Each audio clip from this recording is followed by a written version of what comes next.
ಇನ್ನು ಜಾತಿ ಜನಗಣತಿ ವರದಿ ಜಾರಿಗೆ ಸಂಪುಟದಲ್ಲೇ ಪರ ವಿರೋಧ ಅಂದರೆ ಸರ್ಕಾರದ ಸಚಿವರುಗಳ ಒಳಗಡೆನೆ ಒಂದಿಷ್ಟು ಒಮ್ಮತದ ಅಭಿಪ್ರಾಯ ಇಲ್ಲ. ಖುದ್ದು ಸಿಎಂ ಸಿದ್ದು, ಗೃಹ ಸಚಿವ doctor G Parameshwar, K H Muniyappa, K J George, ಇನ್ನೊಂದು ಕಡೆ ಸತೀಶ್ ಜಾರಕಿಹೊಳಿ, ಪ್ರಿಯಾಂಕ್ ಖರ್ಗೆ, ಜಮೀರ್ ಅಹಮದ್ ಖಾನ್, ಮಹದೇವಪ್ಪ ಇವರೆಲ್ಲರೂ ಕೂಡ ಕಾಂಗ್ರೆಸ್ ಪಾಳ್ಯದ ಸಚಿವರುಗಳು. K N Rajanna, R B Timmapur, Shivaraj Tangadagi, ಇನ್ನು ಮಾಂಕಾಳ ವೈದ್ಯ, ರಹೀಂ ಖಾನ್, ಸಂತೋಷ್ ಲಾಡ್, ಭೈರತಿ ಸುರೇಶ್, ಮಧು ಬಂಗಾರಪ್ಪ ಸೇರಿದಂತೆ ಒಟ್ಟು 17 ಸಚಿವರು ವರದಿಯ ಪರ ಇದ್ದಾರೆ. ಇಷ್ಟು ಜನ ಪರ ಇದ್ದಾರೆ. ಇನ್ನು ಒಕ್ಕಲಿಗ ನಾಯಕ DCM DK Shivakumar, Krishna Byregowda, K Venkatesh, MC Sudhakar, Cheluvarayaswamy, ನೋಡಿ ಇವರೆಲ್ಲ ಒಕ್ಕಲಿಗ ನಾಯಕರುಗಳು. ಇನ್ನು ಲಿಂಗಾಯತ ಸಮುದಾಯದ HK Patil, MB Patil, Eshwar Khandre, Shivananda Patil, SS Mallikarjun ಇವರೆಲ್ಲ ಲಿಂಗಾಯತ ಸಮುದಾಯದವರು ವಿರೋಧವನ್ನು ವ್ಯಕ್ತಪಡಿಸ್ತಾ ಇದ್ದಾರೆ. ಶರಣಪ್ರಕಾಶ್ ಪಾಟೀಲ್, ಲಕ್ಷ್ಮೀ ಹೆಬ್ಬಾಳ್ಕರ್, ಬೋಸರಾಜು ಈಗ ಈ ವರದಿ ಬೇಡ, ಜಾತಿ ಜನಗಣತಿ ಮಾಡೋದು ಬೇಡ ಅಂತ ಒಕ್ಕಲಿಗ ಸಮುದಾಯದ ಪ್ರಮುಖ ಲೀಡರ್ಗಳು, ಇನ್ನು ಲಿಂಗಾಯತ ಸಮುದಾಯದ ಪ್ರಮುಖ ಲೀಡರ್ಗಳು. ಇಲ್ಲಿ ಒಕ್ಕಲಿಗ ಸಮುದಾಯದ ಪ್ರಮುಖ ಲೀಡರ್ಗಳಲ್ಲಿ DK ಶಿವಕುಮಾರ್, ಕೃಷ್ಣ ಬೈರೇಗೌಡರು ಸೇರಿದಂತೆ ದೊಡ್ಡ ದೊಡ್ಡ ಒಕ್ಕಲಿಗ ಸಮುದಾಯದ ನಾಯಕರು ವಿರೋಧವನ್ನು ವ್ಯಕ್ತಪಡಿಸ್ತಾ ಇದ್ದಾರೆ.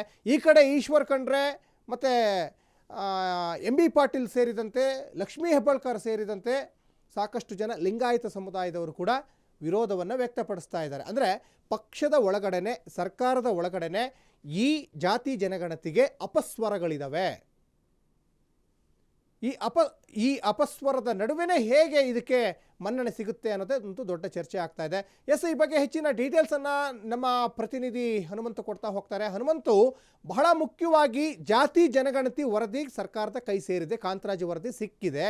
ಈ ಜಾತಿ ಜನಗಣತಿ ಮಾಡೇ ಸಿದ್ಧ ಅಂತ ಸಿದ್ದರಾಮಯ್ಯನವರು ಈ ಹಿಂದೆನೇ ಒಂದು ಕಡೆ ಸ್ಪಷ್ಟಪಡಿಸಿದ್ರು. ಆದರೆ ಪಕ್ಷದ ಒಳಗಡೆನೆ ಎರಡು ಪ್ರಬಲ ಸಮುದಾಯ, ಒಕ್ಕಲಿಗ ಮತ್ತು ಲಿಂಗಾಯತ ಸಮುದಾಯದ ನಾಯಕರುಗಳು ವಿರೋಧವನ್ನು ವ್ಯಕ್ತಪಡಿಸ್ತಾ ಇದ್ದಾರೆ. ಇದು ಹೇಗೆ ಸಾಧ್ಯ ಆಗುತ್ತೆ, ವರದಿ ಜಾರಿ ಆಗುತ್ತಾ ಹೇಗೆ ಅಂತ?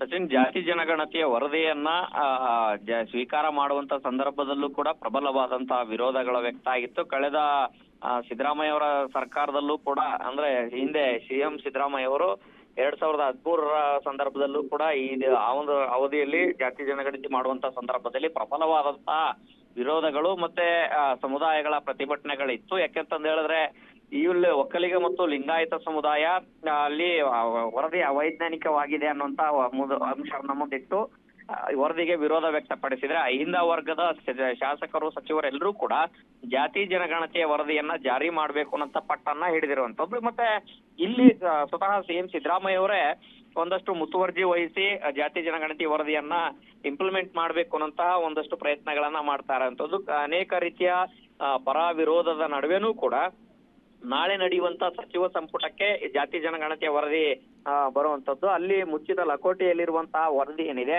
ಅದನ್ನ ತೆರೆದು ಅದರ ಸಾಧಕ ಬಾಧಕಗಳು ಕ್ಯಾಬಿನೆಟ್ ನಲ್ಲಿ ಚರ್ಚೆ ಆಗುವಂತ ಸಾಧ್ಯತೆಗಳಿದಾವೆ. ಆದ್ರೆ ಕಳೆದ ಅವಧಿಯಲ್ಲಿ ಅದಂತ ಕ್ಯಾಬಿನೆಟ್ ಗೆ ಬಂದಂತ ಸಂದರ್ಭದಲ್ಲಿ ಬರೋಕಿನ ಮುಂಚೆನೆ ಕೂಡ ಲೀಕ್ ಆಗಿತ್ತು ಅನ್ನೋಂತ ವಿರೋಧಗಳು ಮತ್ತೆ ಅಂಕಿಅಂಶಗಳು, ಬೇರೆ ಬೇರೆ ಸಮುದಾಯಗಳ ಅಂಕಿಅಂಶಗಳ ಏರಿಳಿತ ಆಗಿದೆ, ಮತ್ತೆ ಸಮುದಾಯಗಳ ಸರಿಯಾಗಿ ದಾಖಲೀಕರಣ ಆಗಿಲ್ಲ ಅನ್ನುವಂತ ವಾದವನ್ನ ಇಟ್ಟಿದ್ರು. ಆದ್ರೆ ಇಲ್ಲಿ ಬಹಳ ಪ್ರಮುಖವಾಗಿ ಸರ್ಕಾರವಾಗಿ ಪ್ರಬಲವಾದಂತಹ ಲಿಂಗಾಯತ ಮತ್ತು ಒಕ್ಕಲಿಗ ಸಮುದಾಯದ ಮನವೊಲಿಕೆ ಮಾಡಿಕೊಂಡು ಮತ್ತೆ ಈ ರೀತಿಯ ವರದಿ, ನಾಳೆ ಆಗುವಂತ ವರದಿಯನ್ನ ಯಾವ ರೀತಿ ಸ್ವೀಕಾರ ಮಾಡ್ತಾರೆ ಅನ್ನುವಂಥದ್ದು ಕೂಡ ಸಾಕಷ್ಟು ಕುತೂಹಲ ಮೂಡಿಸಿರುವಂತದ್ದು. ಯಾಕಂದ್ರೆ ಅಹಿಂದ ವರ್ಗದ ಎಲ್ರೂ ನಾಯಕರು ಪರ ಇದ್ರೆ, ಅಂದ್ರೆ ವರದಿಯ ಪರವಾಗಿದ್ರೆ, ಲಿಂಗಾಯತ ಮತ್ತು ಒಕ್ಕಲಿಗ ನಾಯಕರು ಏನಿದ್ರೆ ಅದರ ವಿರುದ್ಧವಾಗಿರುವಂತದ್ದು. ಮತ್ತೆ ಬಹಿರಂಗವಾಗಿ ಎಲ್ಲೂ ಕೂಡ ಪ್ರಸ್ತುತ ಈಗ ಇತ್ತೀಚೆಗೆ ಅಂತ ಬಹಿರಂಗವಾಗಿ ಯಾವುದೇ ರೀತಿಯ ಹೇಳಿಕೆಗಳನ್ನು ಕೊಡದೇ ಇದ್ರೂ ಕೂಡ ಆಂತರಿಕವಾಗಿ ಒಂದಷ್ಟು ಪರ ವಿರೋಧದ ಚರ್ಚೆಗಳಿದಾವೆ. ಹಾಗಾಗಿ ನಾಳೆ ನಡೆಯುವಂತ ಸಚಿವ ಸಂಪುಟದಲ್ಲಿ ಜಾತಿ ಜನಗಣತಿ ವರದಿ ಏನಾದ್ರು ಬಂದ್ರೆ ಯಾವ ರೀತಿ ಇದನ್ನ ಸರ್ಕಾರ ತೆಗೆದುಕೊಳ್ಳುತ್ತೆ, ಸರ್ಕಾರದ ನಡೆ ಹೇಗಾಗಿರುತ್ತೆ ಅನ್ನೋಂಥದ್ದು ಬಹಳಷ್ಟು ಕುತೂಹಲ ಮೂಡಿಸಿರುವಂತದ್ದು.